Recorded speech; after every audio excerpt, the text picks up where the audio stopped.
Vita kati ya Umoja wa Kisovieti, Soviet Union, na Ujerumani ya Nazi ilianza rasmi tarehe 22 Juni mnamo mwaka 1941, wakati Ujerumani ilipoanzisha uvamizi mkubwa dhidi ya Umoja wa Kisovieti kwa jina la siri ambapo iliitwa Operation Barbarossa. Huu ulikuwa uvamizi mkubwa zaidi wa kijeshi katika historia ya vita, ambapo zaidi ya wanajeshi milioni 3 wa Ujerumani na washirika wao walivamia Umoja wa Kisovieti katika mstari wa mbele wa kilomita 2900. Uvamizi huu ulifungua uwanja wa Mashariki, Eastern Front, ambao uliendelea kuwa eneo la mapigano makali zaidi katika vita vya pili vya dunia. Licha ya mafanikio ya awali ya Ujerumani, Umoja wa Kisovieti uliweza kujikusanya na kuanzisha mashambulizi ya kujibu na hatimaye kugeuza mwelekeo wa vita. Leo nipo katika makumbusho hapa Moscow na tunakwenda kupewa historia ya vita hivi kuanzia vilivyoanza hadi kumalizika. Karibu kuyajua haya. Jina langu ni Esko Donald.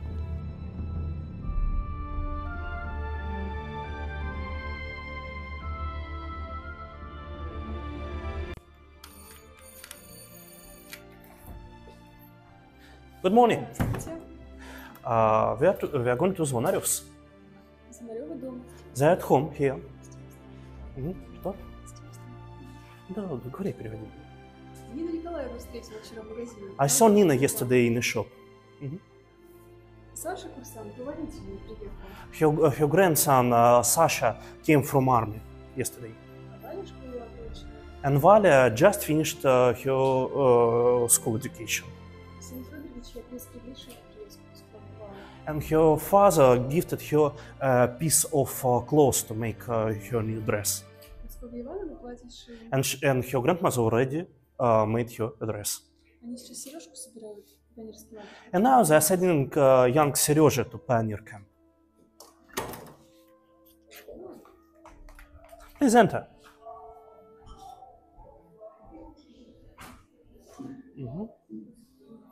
Если хотите, можете пройти сюда, чтобы с лица снимать людей. А то потом вы не выйдете. Я просто сам фотограф, это шабаш. Вы. Ну что хотели? Одна лампочка или ча? Все как надо. Да. Summer of 1941 was quite a cold one. Temperature dropped down to -5 degrees Celsius. However, summer is still summer. All school children now have summer break. They don't want to go to school, they don't want to learn. Why? Because it's summer. You should rest during the summer. But this summer would be quite a different one. Today is the day of 22nd of June 1941. It's 12 a.m. midday. War is raging for more than 8 hours by this moment, but no one knows what happens on the border. News still didn't reach the people. But now, Comrade Kalinin, we already talked about him, and Comrade Molotov, Minister of Foreign Affairs of the Soviet Union, with Stalin himself, are now holding a council how to properly tell people what's happening right now. Our country attacked our borders in many places. They've bombarded from their planes our cities: Zhytomyr, Kiev, Sevastopol, Kaunas, and many others. And wounded and killed are more than 200 people. That's the war, without warning, without declaration of war. 22nd of June is the day when history of Russia was split into parts, before the war and after the war. That would be the day that changed everything. Not many people in that terrifying day understood what happened and what the words beginning of the war meant. And a lot of people continued to live their lives as nothing really happened. What does the war truly means? And what the war can make to people? And what it can make people do? Youngsters don't know, but elders do. Grandmother of Zvonarevs fought in the First World War. She knows what war truly is, what it does to people, how it breaks families, how it destroys lives. But how can you tell it to children what war makes to people? War come to Moscow only in a month, 22nd of July.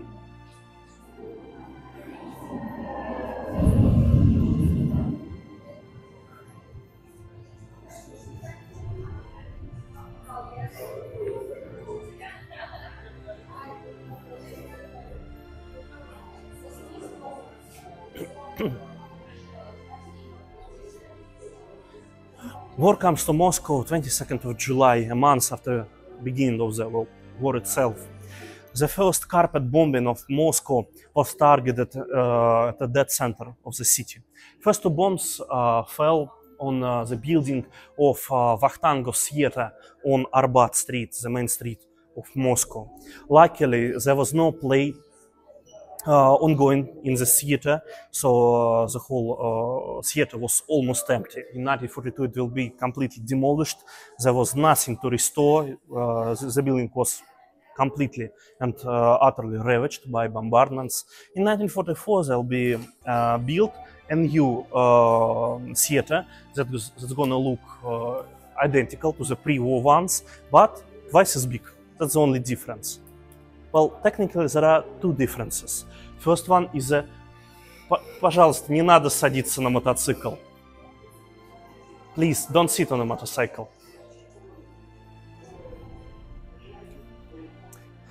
Alright, second difference is a small stone plaque located in the museum of a theater.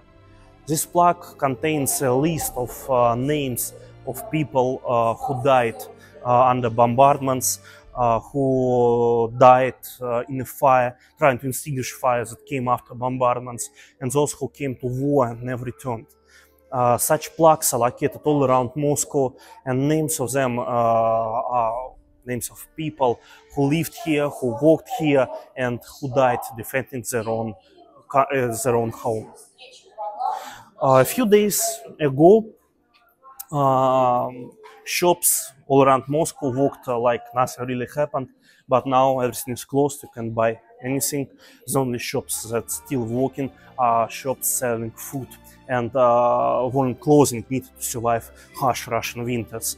Everything else is closed, but not because our government wants to somehow stop people from enjoying their lives even during the war, but because all clothes and metal needed to produce clothes and like jewelry items, etc., are right now needed for war effort. A lot of people actually donate their clothes to war effort, for their clothes to be resewn into uniform for soldiers or parachutes. And one of the most needed items to be donated for war effort are actually stockings and fishnets. Because, as you know, stockings are made of nylon, synthetic material, and nylon was a very modern material back in times. Most of the nylon actually went to the army to be used as material for parachutes, for parachute troops and pilots. And right now, every scrap of nylon is needed for war.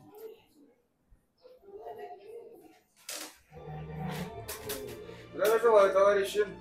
Что ж, вижу, прибыло пополнение. Прекрасно, очень своевременно. Записываем добровольцев 17 до 55, кто готовы подходит. Прошу очередь. Everyone who wants to join the war effort, who wants to go to the front line to fight Nazis, should join our line. But not everyone can join. Only people from 17 to 55 years old are allowed to join the army itself, and people from 17 to 65 can join people's militia.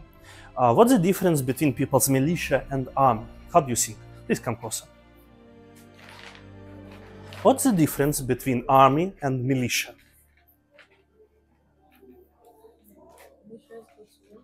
Yeah, because soldiers are trained for years to fight, When they first joined an army, from first day they taught how to hold a weapon, how to properly shoot it, how to fight, tactics, strategy, etc. But who are militiamen before the war?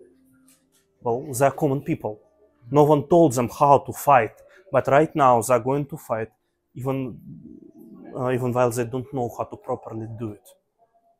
They are given weapons, they join militia, and they are going to the front line. Right now we are in the Kievsky district of Moscow, that's where Arbat Street located. And right now we are in school number 59. It exists by this day. You can visit museum of this school, it exists. And here was formed 21st Militia Division, Infantry Militia Division. And actually school kids who learned here in this school actually helped those militiamen to train. Next to this school was a kindergarten, and small kids, 4 or 5 years old, were helping machine gunners to train. These kids were helping militiamen reload their machine guns. They were bringing ammunition for soldiers for them to train faster. So everyone tried to help soldiers well, as they could. Obviously, children could not join the war effort, they could not fight, but they could help soldiers in training. Soldiers of 21st Division will receive a nickname from people, and later this nickname will become official. They will receive a nickname, Boys of Arbat. Why boys? Because most of them were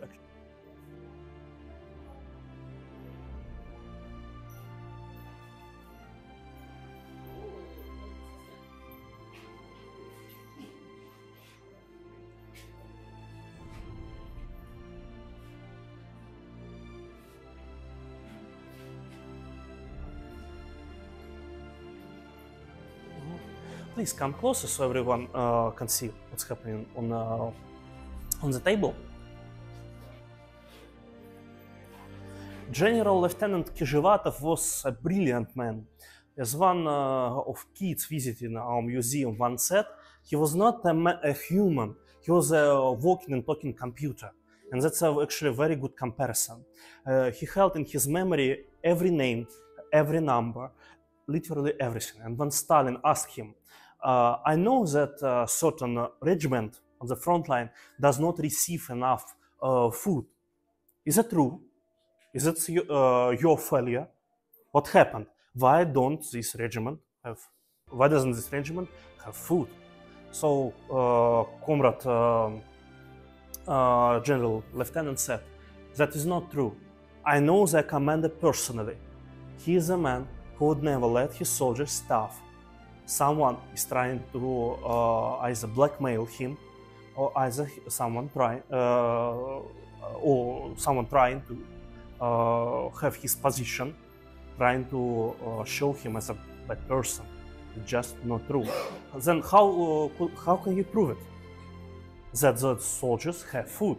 Do you have a report of this commander? I don't need a report. I know that certain amount of food was sent, certain amount of kilograms and tons of bread was sent on this front line.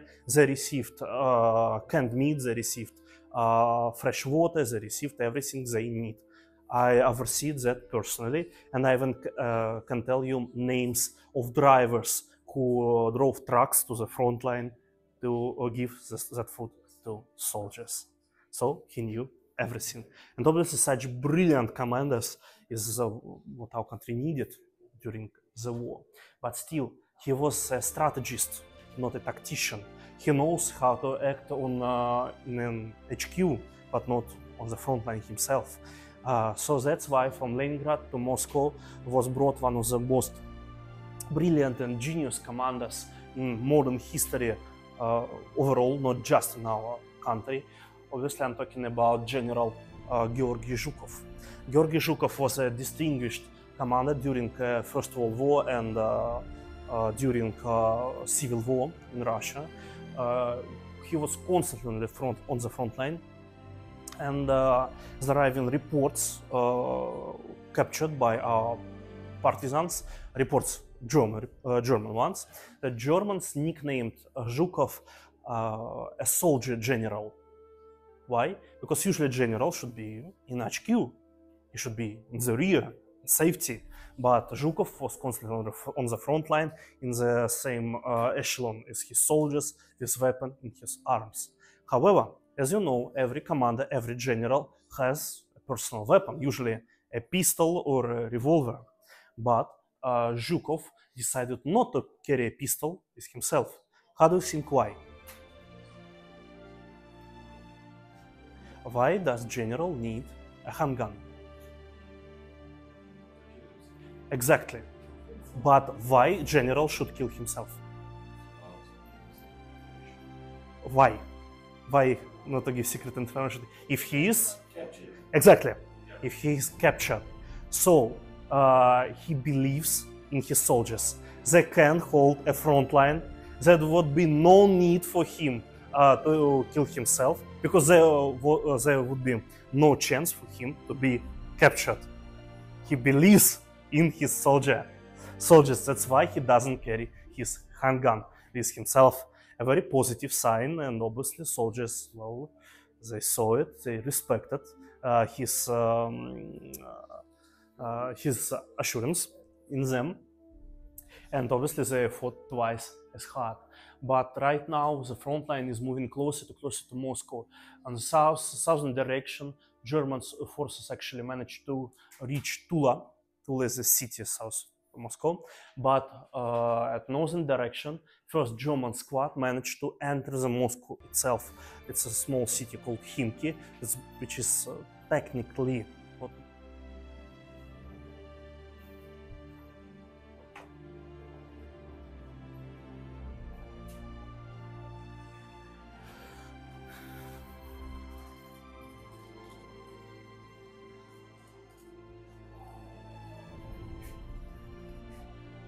Чё как?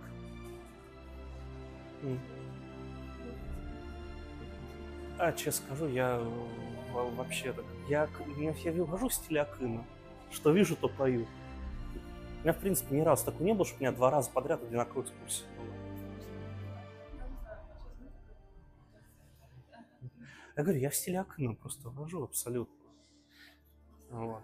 Мне текста официально, если честно, уже по барабану. Не, ну поначалу, конечно, обязательно нужно по тексту, вот, как минимум, чтобы просто сдать. Это как это как в автошколе. Сначала научись, как сдавать экзамены, потом научись их водить. Вот примерно так же. Вот. Просто стандартные текста они уже скомину набили. Right now we are near a small village called Kryukovo. Please don't take videos with a flash. Thank you. Called Kryukovo. Village Kryukovo was one of the most important key points and hard points for defense of Moscow. Defense of Kryukovo was performed by a squadron of soldiers, sometimes nicknamed Grozny commanders in training. Who are commanders in training? Well, they are soldiers who performed excellently during their command service in army. So our command offered them an opportunity to become an actual commander. But to be a commander, you should learn in a special school. And right now they are commanders in training. They are attending this commanders school. So they did not receive their full education yet, but right now they are fighting the outskirts of this small village.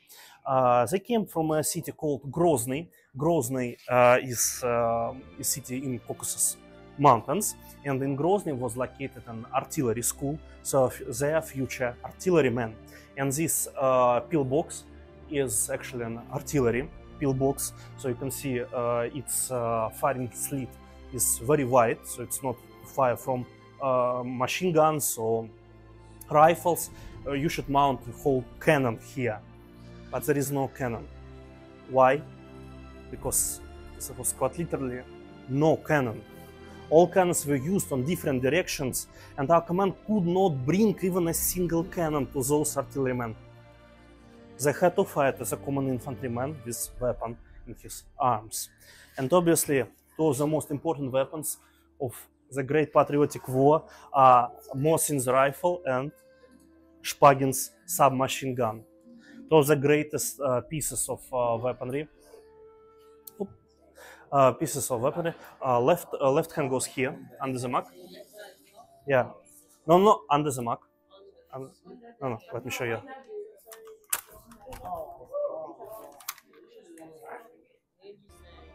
Yeah, like this. No, your thumb goes over. Yeah, like this. Yeah, like this. With your, yeah, like this. Yeah, your finger goes here. Yeah, like this. Exactly. Yeah.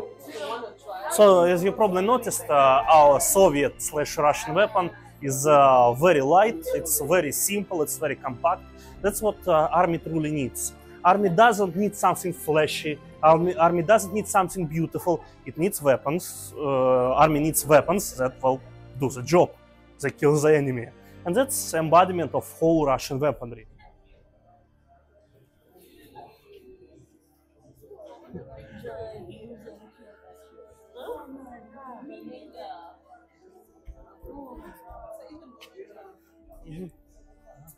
Please make a few steps forward so everyone can have a place to stay here. Right now we are on Petrovka street. You know, we Muscovites, we are enamored by our city. Moscow is beautiful. We even have a song that Moscow is the best city on earth. So Petrovka is one of favorite streets of all Muscovites to have a stroll, to have fun. A lot of cool places are located here, restaurants, museums, and believe it or not, actually, a Ministry of Inner Affairs is located also here on Petrovka 38. But during the war, on Petrovka Street was located one of the biggest points of local fire defense. What is local fire defense? Obviously, you don't have enough firefighters during the war because city is being shelled constantly. So a lot of civilians who for some reason cannot join an army, for example, they are too old, maybe they are ill or have health problems, they joined firefighters brigade instead of army. И, товарищ пожарный, не подскажете, пожар-то вы уже потушили? Привет. Хорошо, что пожара не было. Если рот не раздевается, зажигательными бомбами легко. Если на крыше, просто на землю. Там тоже можно много палец фонарем. Сначала решал дом я в армии ходила, не беру пока. Вот за что спасается I wanted to go to army, but for some reason they didn't allow me. That's why we Muscovites every night go up on roofs of our homes and saving our city from flames. These incendiary bombs are actually quite easier to extinguish if you don't gawk on it, on them. You should take one of these bombs with these massive pincers or even with your own hand and throw it to the water or dig inside of a sand pit. Right here you can see one of these incendiary bombs. This one is actually mock-up, obviously. It's not a good idea to have an actual incendiary bomb in the middle of the city. This small thing weighs only about 1.3 kilograms, but inside of it is a special material, nicknamed incendiary plastite. Incendiary plastite self-combusts when it connects to the air. That's why this bomb is actually airtight. There's no air inside of it on this material. When bomb is dropped onto the ground from a high altitude, it obviously breaks in halves, and all this plastite leaks outside and self-combusts. Temperature of burning of this compound is about 700 to 800 degrees Celsius. So it can even burn through metal sheaths, which roofs of Moscow buildings are laid with. And every night, now, comrades, Women and children go first. Men are waiting for their turn. Please don't go to the rails. Contact rail may still be active and you may be electrocuted. Please stay calm. Здравствуйте, товарищи. Проходите, пожалуйста. Здесь вы будете в полной безопасности. Главное соблюдать порядок и дисциплину. Women go first. Проходите, товарищи. Please, comrades, faster. Germans are almost here. Faster, faster. Now, everyone. Sorry? Women go first. And now, men. Go, go, go. Faster. Да. Девочки, мой клуб стало А, здесь остаться. Смотрите, смотрите, что сейчас это. Да, да, сейчас. Все. Короче, сейчас наш смотритель подойдет, все сейчас сделаем. Не переживайте, да. Все, девочки плохо, нам чтобы или админа вызвать, или сейчас. Сейчас позовут главного администратора, он там скоро все, что надо, это разберутся. Все. Не переживайте, у нас система отлажена, у нас дежурит карета рядом с музеем всегда. Так что не переживайте, у нас все безопасно. Тем не забывайте, мы все-таки режимный объект, будет ядерная война, у нас зенитки на крыше стоять будут, поэтому у нас все очень серьезно. Well, you can sit on these bunks and you can sit on this chair, but not down ones. Yeah. Right now we are on Mayakovskaya station. You probably already been on this station in Moscow Metro. If you didn't, well, you should. It's one of the most beautiful stations. And as you probably noticed, it didn't change a single bit since the VITA. Все нормально. Вызвали? Ага. Сейчас скажу. Все, кого надо, вызвали, все, сейчас разберутся. Вот. Вот. This station didn't change a single bit since the Soviet times, but right now, during the war, the station is used as a bomb shelter for civilians. Actually, each of stations, yes, metro was much smaller back in time, had its own designation. And turn left. Turn left, please. Right now we are nearing a city called Istra, and assault of Novoyerusalimsky monastery is being held. 5th of December 1941, singing national anthem, Soviet forces are going to counterattack this part of Nazi defense lines around Moscow. Next day, 6th of December 1941, Yuri Levitan, main news anchor of Soviet Union, gonna report following words, quote, "This day, 6th of December, Soviet forces managed to push back Nazi troops on left and right flanks of Moscow region, and the liberation of Moscow outskirts started." That night, 5th to 6th December 1941, we managed to push Germans back for 8 kilometers. To New Year, we will push Germans for extra 250 kilometers, but the last day of battle for Moscow would be 20th of April 1942. Battle gonna last for 203 days.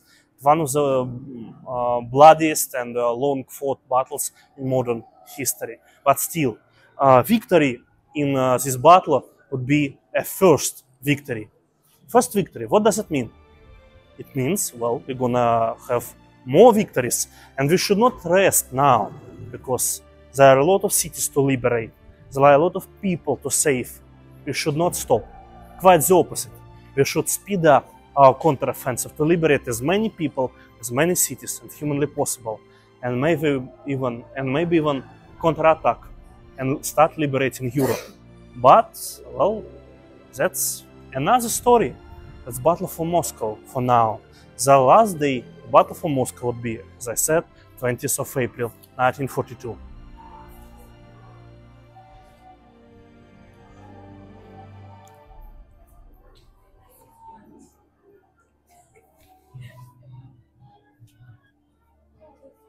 Mhm.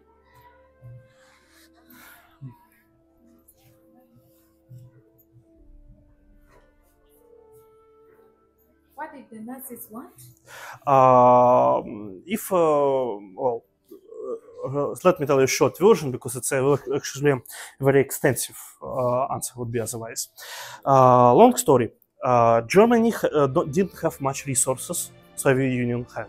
So they wanted to capture Soviet Union for its resources and people. Why people? Well, because we are the biggest country in the world and we have a lot of people living here. And, well, Germany needed slaves.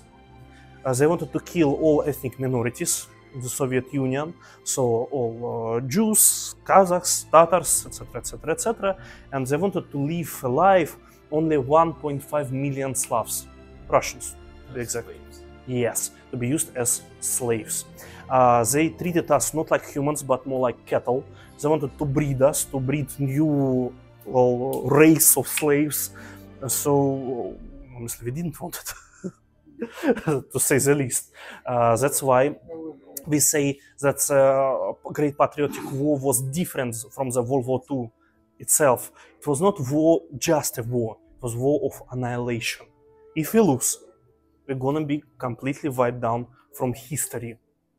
All our history destroyed, our culture destroyed, our nation destroyed. Everyone and everything gonna be burned down. That's why it's called, well, annihilation war. We are annihilated if we lose. And obviously that's why it was so important for the Soviet nation, for people of Soviet Union. Можно сейчас отойду, чтобы вас не задеть покрывалом. Well, it was so important for people of Soviet Union to tell the whole world why we are fighting, what Germans want to do with us. Because a lot of European countries actually treated this war as, well, just a normal war. Well, probably some Russians, Germans are fighting, it's not really important. And we needed to tell them that this is an annihilation war, what Nazis are doing to us and what we are doing to repel them. That's why we filmed a movie. Its name is «Разгром немецких войск под Москвой» in Russian. In English is «Destruction of German forces near Moscow», and official English name of this movie was Moscow Strikes Back. This movie was renamed by Americans who actually made a translation to English of this movie. You can find it on YouTube if you want. It's free right now. I highly recommend you to watch it, and if possible, watch the original version. Lost 1.7 million people wounded and killed. 1.7 million. That's almost that's roughly amount of people right now living in Yekaterinburg. During battle for Moscow, out of 120,000 militiamen, only 30,000 of militiamen returned home.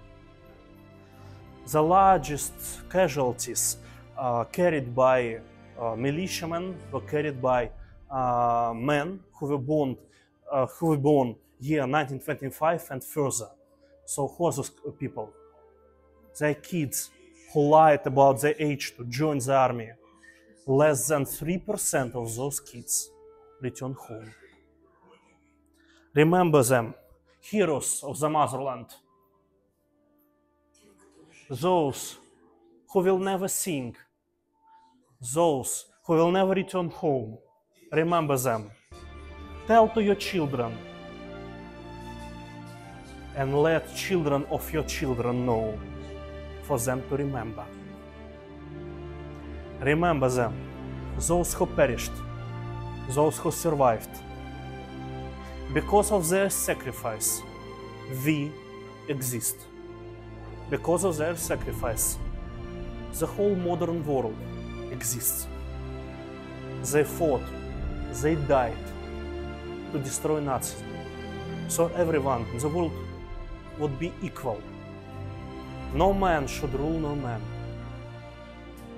Everything should belong to everyone. We should build a bright future which belongs to us, people, to children, to children of peace. Children should not know any war, should not know any fight. But alas, the battle still goes on. Now it's the end of our tour. I want to say thank you to you for coming to our museum, for showing interest in our own common history. Why it's common? We may be of different descents, from different countries, but we are people living on a small planet called Earth. It's our shared history of fighting against Nazis. And that's the end of our tour. Thank you. Bila shaka umeona, bila shaka umefahamu kile ambacho kilitokea katika mapigano mazito kati ya Umoja wa Soviet na nchi ya Ujerumani.